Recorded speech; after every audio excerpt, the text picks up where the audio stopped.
আজকে রান্না করে দেখাবো মাছের ডিম দিয়ে উচ্ছে ভাজা। প্রথমে মাছের ডিম সেদ্ধ করে নিয়েছি। এবার উচ্ছেগুলো এইভাবে গোল গোল করে কেটে নেব। কেটে নিয়ে বীজ ছাড়িয়ে রেখে দেবো। আলুও কেটে নেব, যেমনভাবে আমরা আলু ভাজার আলু কাটি লম্বা লম্বা করে সেইভাবে কেটে নেব।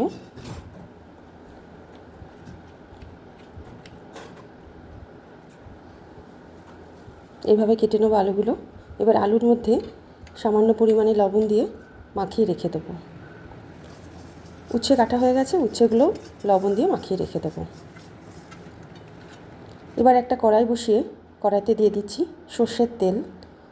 সর্ষের তেল গরম হয়ে গেলে লবণ মাখিয়ে রাখা আলুগুলো লবণ থেকে চিপে তুলে নিয়ে ভেজে নিচ্ছি।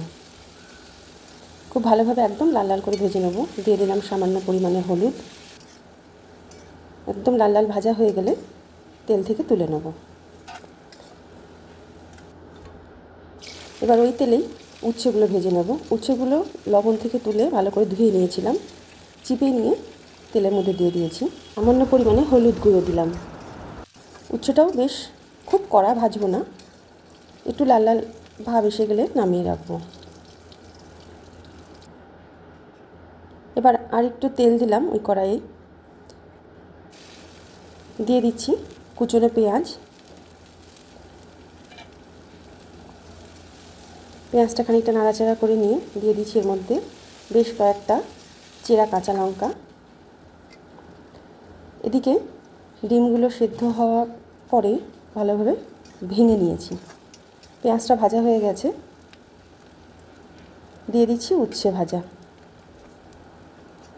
উচ্ছে ভাজা দিয়ে পেঁয়াজের মধ্যে বেশ খানিকটা নাড়াচাড়া করে নেওয়ার পরে এর মধ্যে দিয়ে দিচ্ছি হাফ চামচ মতন আদা রসুন বাটা, পরিমাণ মতো লবণ। উচ্ছের সাথে খুব ভালোভাবে আদা রসুনটা মিশিয়ে নেব এবং ভেজে ভেজে নেব। দিচ্ছি হলুদ গুঁড়ো, জিরে গুঁড়ো, ধনে গুঁড়ো আর কাশ্মীর লঙ্কার গুঁড়ো। সবগুলো দিয়ে খুব ভালোভাবে একদম আঁচ লো ফ্লেমে রেখে ভেজে নেব, একটু জল দেব না। মশলাটা কষানো হয়ে গেলে দিয়ে দিচ্ছি মাছের ডিম। মাছের ডিম দিয়ে খুব ভালোভাবে নাড়াচাড়া করে নিয়ে দিয়ে দেবো ভেজে রাখা আলু। এবার সবগুলোই খুব ভালোভাবে একদম একটু লাল লাল করে ভেজে নেব।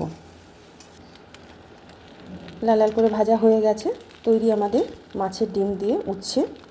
আমার এই রেসিপি আপনাদের কেমন লাগলো অবশ্যই আমাকে কমেন্টে জানাবেন। ভালো লাগলে লাইক এবং শেয়ার করবেন। দেখা হচ্ছে পরের কোনো এক রান্নার ভিডিওতে।